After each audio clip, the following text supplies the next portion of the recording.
நான் உங்கள் ஜமால் கேகேவை அளப்பறை.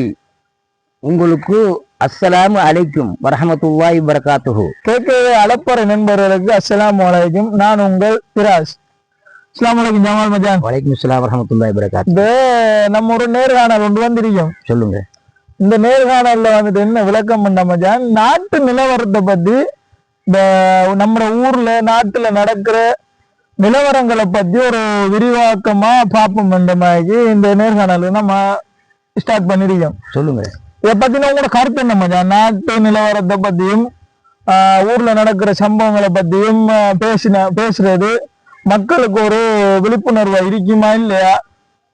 விழிப்புணர்வா இருக்குந்தான். நாட்டு நிலவரங்கள்னு சொன்னா நாட்டுல நடக்கிற செயல்களையா இல்ல நாட்டுல நடக்கிற அதாவது வந்துக்கிட்டு உணவுப் பொருட்களையா இல்ல எரிபொருள்களையா எதை பத்தி நீங்க பேச விரும்புறீங்க? சமீபத்துல நம்ம காத்தாங்குடியில ஒரு சிறுவர் துஷ்பிரயோகம் ஒன்று நடந்திருக்கு. அது நீங்க கேள்விப்பட்டீங்களா? கேள்விப்பட்டேன். அதை நம்ம விரிவா இந்த விஷயங்களை பேசக்கூடாது. அதனால சிறுவர்களை நம்முடைய வீடியோக்களை பாக்குற அந்த காரணத்துக்காக நம்ம இப்படியான விஷயங்களை பத்தி விரிவான ஒரு உரையாடலை நடத்தக்கூடாது. அடுத்தது எரிபொருள் விலை அதிகரிச்சிருக்கு நம்ம நாட்டுல. இதால வந்துட்டு பால், சீனி, தேயிலத்தூள், அரிசி இப்படியான அத்தியாவசிய பொருட்கள் விலை அதிகரிச்சிருக்கு. இதை பத்தின கருத்துக்கள் உங்களுக்கு என்ன இருக்கா? அது என்ன காரணம் என்று சொன்னா பெட்ரோல் வந்துகிட்டு அது இப்ப மட்டும் இல்லையே, கொரோனா டைமிலேயே பெட்ரோல் வந்துகிட்டு விலையை அதிகரிக்கப்பட்டது. விளங்கிட்டா? இருந்தும் வந்துகிட்டு இனி வந்துகிட்டு விலைவாசிகள் கூடுமொழியே குறையாது. ஏன்னா நாட்டுல நடக்கிற யுத்தங்களை தவிர்த்து, விளங்கிட்டா, வெளிநாட்டுல நடக்கிற யுத்தங்களை தவிர்த்து விலைவாசிகள் கூடுமொழியே குறையாது அப்படின்ற இதுல இருக்கு. நீங்க உங்களோட கருத்தை சொல்லுங்க பார்ப்போம். அப்ப இதுவரைக்கும் நடக்கிற யுத்தங்கள் காரணமாக பெட்ரோல் விலை அதிகரிக்கப்பட்டா அத்தியாவசிய பொருட்கள் விலைகளும் அதிகரிக்கப்படும். அதிகரிக்கப்பட்டால் இப்ப கொரோனாக்குள்ள அங்கர் பால்மாவை பதுக்குனமாகி அத்தியாவசிய பொருட்களை பதுக்குவாங்க என்று நீங்க சொல்றீங்களா?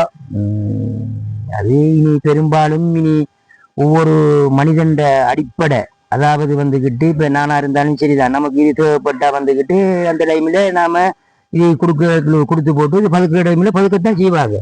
இது உணவுப் பொருட்கள் எரிபொருளா இருந்தாலும் சரி நமக்கு தேவைப்படுமே என்ற ரீதியில வந்துகிட்டு இனி பெரும்பாலும் இந்த நாட்டு நிலவரங்கள் கஷ்டங்கள் இனி எப்படி போகும்ன்ற இது தெரியாது. பெட்ரோல் உபகரணங்கள் உணவுப் பொருட்கள் அது எல்லாம் கொஞ்சம் கஷ்டமா பண்ணா மனிதர்கள் வாழ்க்கை நிலைமையில தான் கொஞ்சம் கஷ்டமான நிலைமையில போகும் வந்துகிட்டு. அப்படி ஒரு நிலைமை வரக்கூடாது. மனிதர்களுக்கு வந்தா கடுமையான பாதிப்பு அடையும். என்ன சொல்றீங்க? கடுமையான பாதிப்பு அடையத்தான் செய்யும். இதுக்கு வேணும் வழிகள் உண்டா? இப்ப நாலு பிள்ளைகள் தாய் தகப்பன் இருக்கிற குடும்பத்துக்கு வந்துட்டு நம்ம நாட்டுல வந்துட்டு ஒரு நாள் செலவு 5000 தேவைப்படுது.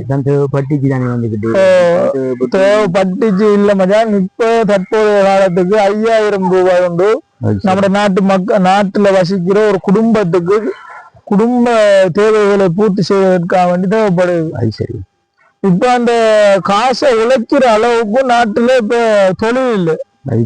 அடுத்தது வருமானம் இல்லை. இப்படி இல்லாத காலநிலை பட்சத்துல அத்தியாவசிய பொருட்களும் விலை ஏறினால் மக்கள் என்ன செய்வார்கள்? என்ன செய்யற இனி இருக்க தக்கனியா போல் காட்டி வாழ்வாரத்தை பார்த்து நடந்துக்கிற மாதிரி செஞ்சுக்கிட்டு போயிட்டு இருக்கிறது தான். வேற ஒரு வழியும் இல்லை. வேற யார்கிட்ட போய் செல்லலாம்? யாரு இது பத்தி செய்வாங்க? நீ அவங்களோட இதுகளை செஞ்சு மருமாயா செஞ்சுக்கிட்டு போயிட்டே இருக்கிறது தான். நம்மட தொழில் நம்மட இதுகளா இருந்துகிட்டு பேசாம போயிட்டு இருக்கிறது தான். வேற ஒரு சொல்லி எங்க சொல்லியும் செய்ய போறது இல்லை, ஒண்ணும் செய்ய போறது இல்லை. சரி, நாம இதோட நம்முடைய நேர்காணலை முடித்துக் கொள்வோம். மீண்டும் ஒரு நல்ல விஷயத்துடன் ஒரு நேர்காணலை ஆரம்பிப்போம். அதுவரை உங்களிடம் விடைபெறும் கேகே அளப்பறை. மாஷா அல்லாஹ்.